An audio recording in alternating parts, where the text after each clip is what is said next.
There was not a cookie-cutter look to cars in those days. In 1937, General Motors' styling department was at work on a small and very sophisticated experimental car under the direction of chief designer Harley Earl. 10 years before, Earl's first car for GM was the revolutionary 1927 LaSalle. Now, once again, Earl was ahead of his time. It was a low, incredibly low speedster, a full foot lower than most cars were at the time. Everybody kept calling it around work the Y job. Y at that time was like X is for experimental airplanes now. Y meant experimental. The Y job wasn't for sale. It was Earl's vision of the future. It had electric windows and a power-operated convertible roof and retracting headlights. Earl had done away with the old running board. The car had become a symbol of the future.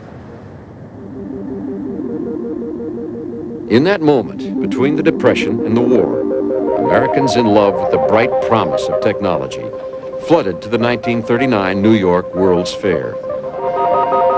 A city of the future just sprung up in the swamps of New York City.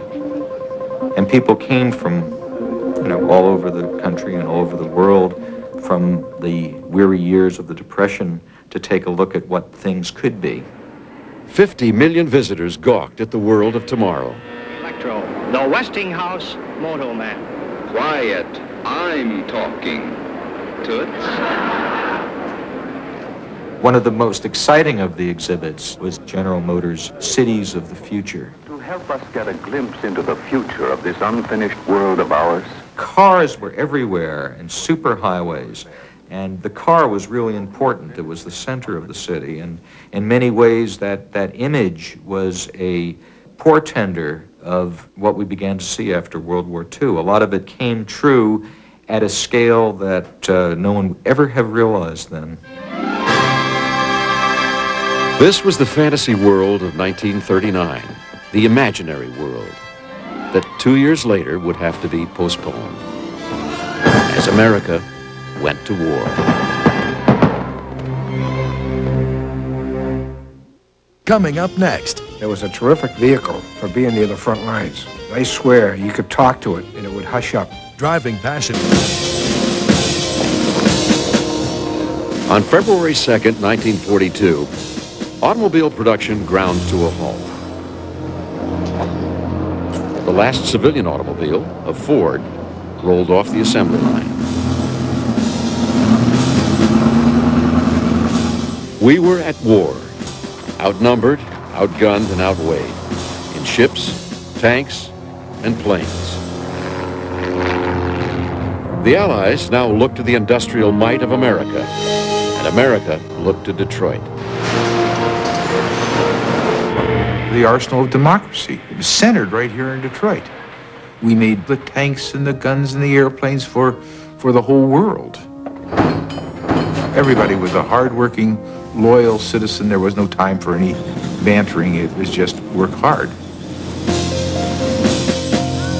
Americans mobilized and clocks were moved ahead to wartime. As men went overseas, women traded their aprons for overalls and joined the workforce. Folks at home collected scrap metal to make weapons of war. Gas was rationed. Rubber was in short supply. Many Americans took their cars off the road and put them away for the duration. A lot of dreams had to be deferred. During the war, we had to cut back. Speed limits were reduced to 35 miles an hour. Automobiles went out of production. Suddenly, meat was rationed. Ladies couldn't get nylon stockings, so they started using eyeliner to paint little seams along the backs of their legs. There was a sense of sacrifice. But sacrifice alone would not be enough. America had to gear up.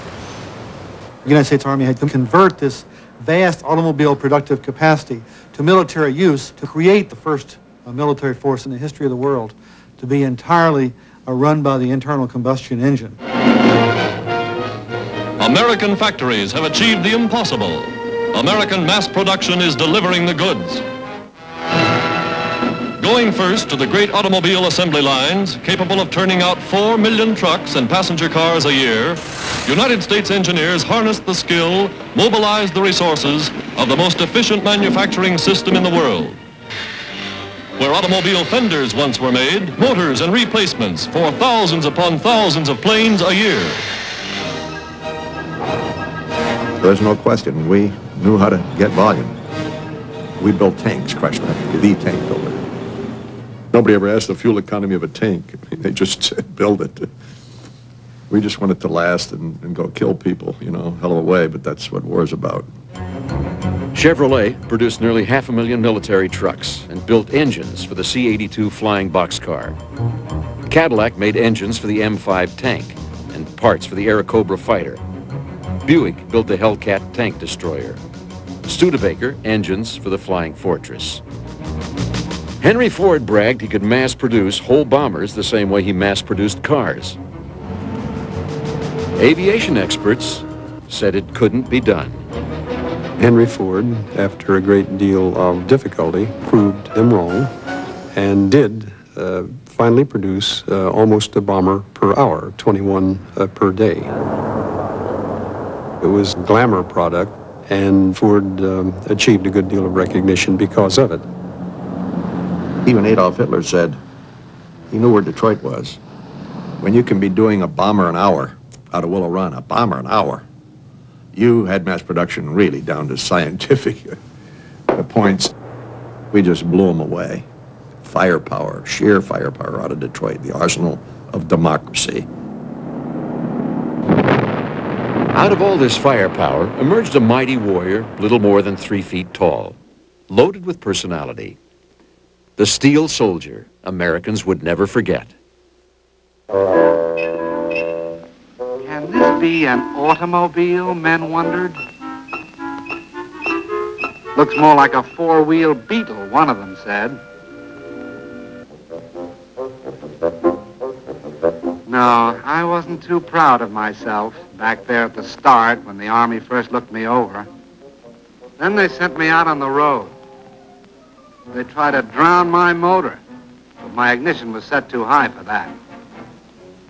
They tried to break my back on roller coaster roads. But when I held together, it looked as if the Army and I might somehow get along because they gave me a nickname. They called it Blitz Buggy, Beetlebug, Leaping Lena, Puddle Jumper. But the only name that really stuck was Jeep. The answer to the Army's need for a general-purpose vehicle. One that could double as a general's limousine or a GI's mule. There were bids put out by the Army. The design war had to be quick, was between Willys Overland and Ford Motor Company. And Willys won the design, but then they realized they were so versatile that they needed like 500,000 of them, and little Jeep couldn't build them, so the production contract, the big one, went to Ford. Mass production. It meant only one thing. I was a success. I was getting turned out 1 every 2 minutes. 30 Jeeps an hour. What do you think of that? And I traveled with the guy I liked best, my pal, the soldier. Wherever he goes, I go. In 1942, it was the Egyptian desert. Equipped with machine guns, Jeeps were sent into combat. Moving through hot sand at 60 miles an hour, they formed a flying wedge and blew up a convoy of German supply trucks. Where the Jeep went, wrote one observer, victory was sure to follow.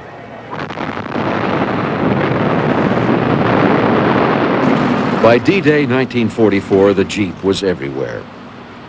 Walter Munger remembers the assault on the beaches of Normandy.